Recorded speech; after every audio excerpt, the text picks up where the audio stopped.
زما نوم جهانگیر خان دی. چارسده کې زه ډسټرکټ ایجوکیشن افیسر میل په طور باندې کار کوم. زه دلته نن حرا پبلک سکول ته چې دی نو د دوی یو پروګرام ته راغلی یم. د دې ځای چې کوم ماشومان او ماشومانې دي هغوی کې ماډلز تیار کړي دي، په هغې کې چې کوم کنسپټس دوی ډسپلی کړي دي ډېر اعلی او ډېر مزیدار یې پریزنټیشن وکړو.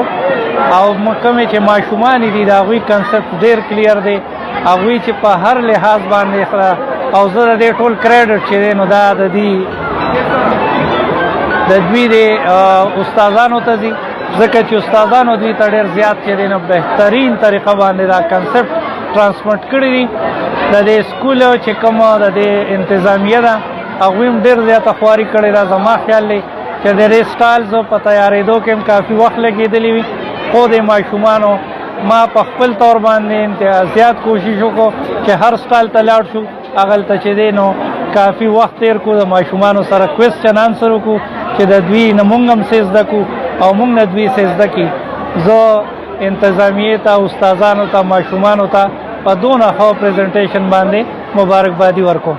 زما ایز ایجوکیشنسټ زه چېرته هم کمپیریزن باندې خبرې نه کوم چې یاره پرایویټ سکولونه چې دي نو هغه ډېر ښه دي او پبلک سکولونه یا د ګورنمنټ سکولونه ښه نه دي. دې وخت کې چې ما سره کوم سرکاري سکولونه دي په هغې کې 13 میاشت په 15 نومبر باندې زمونږ دغسې د ماډلز ټورنامنټ د غونډ ډسټرکټ شوی دی، د هغې ویډیو موجود دي. هلته مونږ داسې وزټس کړي دي، ماشومانو هلته هم ډېر ښه پریزنټیشن کړی دی. د دوی دلته یو پوټې شانتې د چې کومه لږ ښه دي هغه دا دي چې دوی ته کوم میټیریل میلاو دی یا د دوی کیدی شي چې د دوی کوم اکنامک پوزیشن دی هغه د هغې وړو نه ښه دی، نو لږ شان د دوی پریزنټیشن ښه دی. او به هر حال هلته وړو په لو کاسټ میټیریل باندې او په نو کاسټ باندې ډېر کار کړو.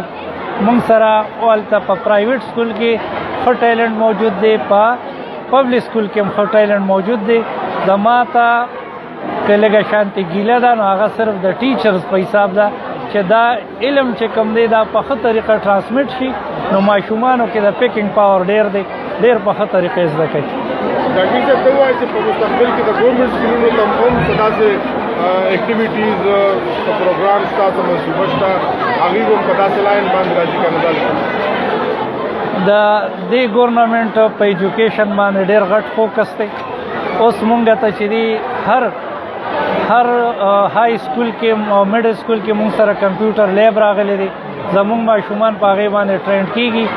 مونږ سره باقاعده فنډینګ کېږي د ګورنمنټ د طرف نه مختلف کمپیټیشنز لپاره. زمونږ ماشومانو ما په لومبي ځل په 400 کې دا ځل چې دی نو په پرایمري سایډ باندې ټورنامنټ وړو، له سپورټس اکټیویټي ورکړو، هغوی ته هم فنډز ورکړل چې د سپورټس ګیرز والي.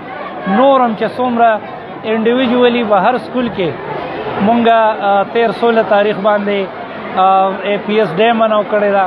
نو پرایویټ سکولونه او سرکاري سکولونه ټول چې دي نو د دې زمونږ چې کوم علاقه ده، زمونږ کوم کلچر دی، زمونږ کوم نیشنل آیډنټیټي ده یا نیشنل ذمہداري ده، هغې ټولو کې بھرپور چې دی نو کار کوي. زه تاسو ته انویټیشن در کوم چې زمونږ په 23 تاریخ باندې د ډسټرکټ 400 د فائنل ډے ده د ټورنامنټ. تاسو هغلته راشئ، زمونږ چې بړو کم تقریرونه کړي دي د هغې فرست تقریر هولډر چې دی فرست پرایز هولډر هغه به هلته تقریر کوي، نعت به وي، زمونږ قیرت مقابله به وي، زمونږ داسې ایګزیبیشن به وي، هغه تاسو وټنس کولی شئ. نو تاسو خپله فیصله وکړئ چې پبلک سکولونو کې هم د اکټیویټي کېږي.